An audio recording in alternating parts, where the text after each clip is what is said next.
वालेकुम स्टूडेंट्स, कैसे हैं आप सब। उम्मीद करता हूँ आप सब खैरियत से होंगे। डियर स्टूडेंट्स, आज हम लेक्चर नंबर 19 का आगाज़ करेंगे। इससे पिछले लेक्चर में हमने सेट्स और टाइप्स ऑफ सेट्स को देखा था। आज हम एक्सरसाइज 1.2 से पहले जो लास्ट टॉपिक है उसको डिस्कस करेंगे, रैशनलाइजेशन ऑफ डिनोमिनेटर। के किसी ये जो डिनोमिनेटर है उसको किस तरह से रैशनलाइज किया जा सकता है। ठीक है, इसकी कोई स्टेटमेंट है वो पढ़ लेते हैं। To rationalise the denominator of the form of a plus b under root x, या फिर a minus b under root x हो अगर, तो फिर हम मल्टीप्लाई करते हैं नोमिनेटर और डिनोमिनेटर को बाय कंजुगेट फैक्टर से। अब ये कंजुगेट फैक्टर कैसे बनेगा, ये अब इसमें एक एग्जांपल है उससे सीखेंगे। ठीक है, और किसी भी डिनोमिनेटर को रैशनलाइज करना हो उसका क्या तरीक़ेकार है वो भी हम लोग इस एग्जांपल से समझने की कोशिश करेंगे। तो ये फर्स्ट एग्जांपल है 3 divided by under root 5 plus under root 2। सबसे पहले आपने करना ये है कि 3 divided by under root 5 plus under root 2 है। आपने क्या करना है, मल्टीप्लाई करना है डिनोमिनेटर को।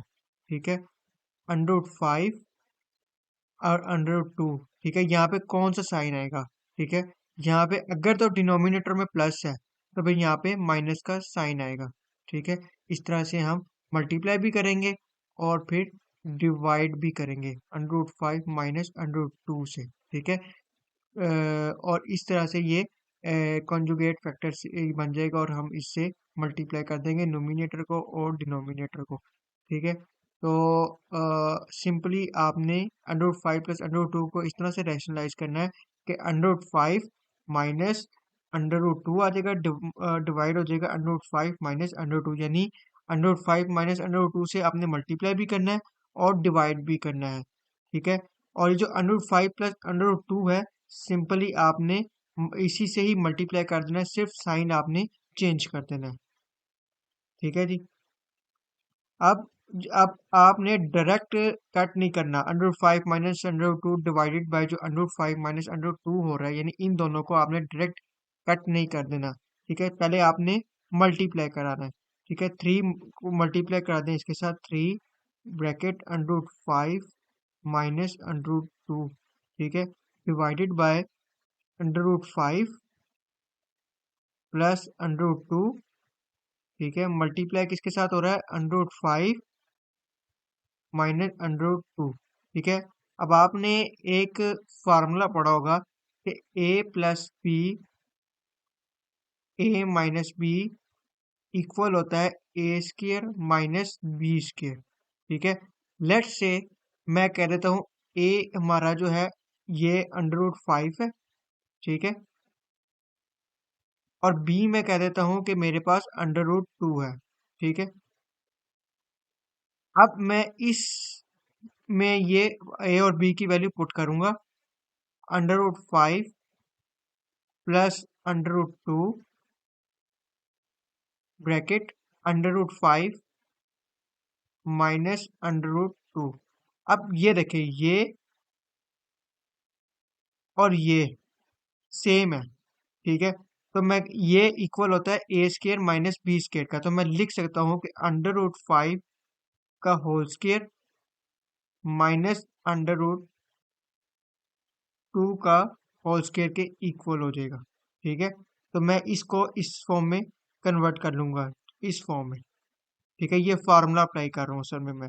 ठीक है, तो 3 bracket under root 5 minus under root 2 उसी तरह से आ जाएगा, और नीचे क्या हो जाएगा कि अंडर रूट 5 का whole square minus under root 2 का होल स्क्वायर हो जाएगा।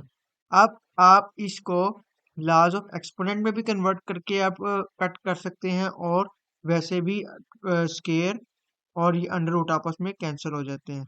ठीक है, जब ये कैंसिल हो जाएगा तो क्या आ जाएगा हमारे पास, 3 under root 5 minus under root 2 divided by 5 minus 2। ठीक है, तो ये हमारे पास आ जाएगा 3 under root 5 minus under root 2, और नीचे आ जाएगा 3, और ये 3 कैंसिल हो जाएगा, तो ये हमारे पास आ जाएगा final answer under root 5 minus under root 2। ये हमारे पास फाइनल आंसर आ जाएगा। ठीक है, इस तरह से हम रैशनलाइज किया जा सकता है सिंपली। ये फर्स्टली आपने इस तरह से इसको रैशनलाइज करना है। ठीक है, और अगर यहाँ पे प्लस है तो आपने यहाँ पर माइनस कर देना है।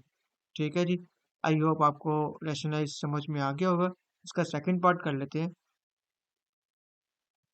मेन चीज जो है आपने इसमें सीखनी है, एक तो रैशनलाइज है, और दूसरा आपने ये जो फार्मूला मैंने आपको बताया है ए प्लस बी और मल्टीप्लाई ए माइनस बी इक्वल होता है ए स्केयर माइनस बी स्केयर, ये आपने फार्मूला याद रखना है क्योंकि रैशनलाइज में ये हमें पता होना चाहिए फार्मूला।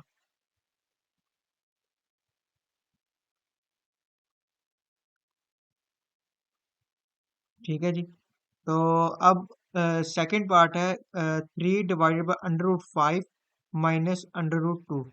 सिंपली जिस तरह से अभी हमने किया रैशनलाइज उसी तरीके से करेंगे।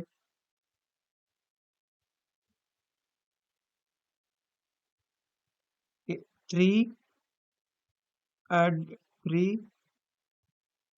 डिवाइडेड बाय √5 माइनस √3 आ जाएगा। ठीक है, अब सिंपली किस तरह से रैशनलाइज करेंगे, आप मल्टीप्लाई करा देंगे डिनोमिनेटर को। ठीक है, √5, लेकिन साइन आपका चेंज होगा। √3 डिवाइडेड बाय √5 प्लस √3। ठीक है, अब आपने सिंपली मल्टीप्लाई कर देना दोनों को। 3 ब्रैकेट √5 प्लस √3। ठीक है, अब आप मल्टीप्लाई मल्टीप्लाई कर दें √5 माइनस √3। ठीक है, और √5 प्लस √3। अब ये देखें, ये वही फार्मूला बन गया। ठीक है, ये a plus B A minus B, ये दोनों सेम फार्मूला ये बन चुके हैं। तो मैं इसको इस फॉर्म में कन्वर्ट कर सकता हूँ कि 3 √5 प्लस √3। ठीक है, तो मैं इसको डायरेक्ट करूंगा √5 का स्केयर माइनस √3 का स्केयर। ठीक है, ये स्केयर ये √ से कैंसिल हो जाएगा। ठीक है, आपने पढ़ा था कि √5 का जो स्केयर है इसको अगर हम लाज ऑफ एक्सपोनेंट में कन्वर्ट करें तो ये 5, ये आपका बन जाएगा 2, और 1/2 हो जाता है, और ये 2 और 2 से कैंसिल होकर 5 ही आता है। ठीक है, इस तरह से ये कट होता है। तो ये मैंने आपको लॉज ऑफ एक्सपोनेंट का काफी डिटेल में पिछले लेक्चर में डिस्कस किया था, आप चेक कर सकते हैं। ठीक है, तो हमारे पास जो फाइनल आंसर क्या आ जाएगा, 3 √5 प्लस √3 डिवाइडेड बाय 5 माइनस 3।